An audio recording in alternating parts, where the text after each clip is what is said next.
Oblivion Override is an early access side-scrolling roguelite with unforgiving combat, lovely designed and randomly generated maps and highly skill-dependent boss fights, which is why it took me about an hour before I finished the first boss, because frankly, I suck. I am Dorian the Explorian and I played the first 2 hours of Oblivion Override to see if it is a refund or a real fun.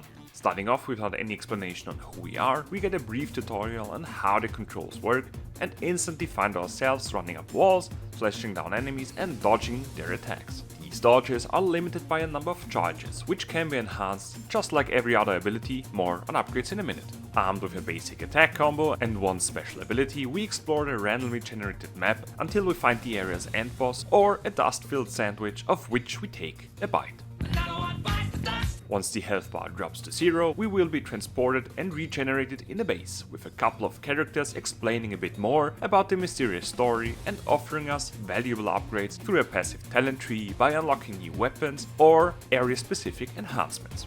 Apart from these constant upgrades, we will obtain temporary buffs while exploring and taking down enemies. These buffs can improve our damage, health or defense, reward us with more dodge charges, enhances our special skills, or unlock a second unique ability. They hold up until we decide to meet our maker, resulting in a reset of these upgrades as well as a new randomly chosen starting weapon. These weapons differ in speed, animation, their attack combo and special ability, with the axe for example dealing heavy but slow hits, while the baseball bat lifts up every American spirit with a constant supply of home runs. Each weapon needs to be wielded skillfully, since next to normal enemies you can easily stagger with basic attacks, the randomly generated areas hold E-lights in store for us, which are guarded by a yellow outline which can be broken with the correct use of your weapon.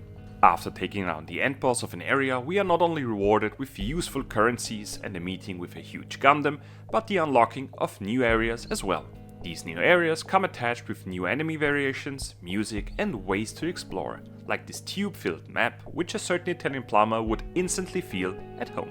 Apart from new maps, we will also unlock a unique boss room called Fight Club, which I'm sadly not allowed to talk about. After numerous deaths and a constant reminder that I have the reflexes of a dead cat, I finished my 2-hour game time, leaving me with the following first impressions and verdict. Oblivion Override brilliantly delivers a beautiful art style with a rewarding combat system similar to Dead Cells, while the exploration combined with the tough boss fights are the absolute highlight for me.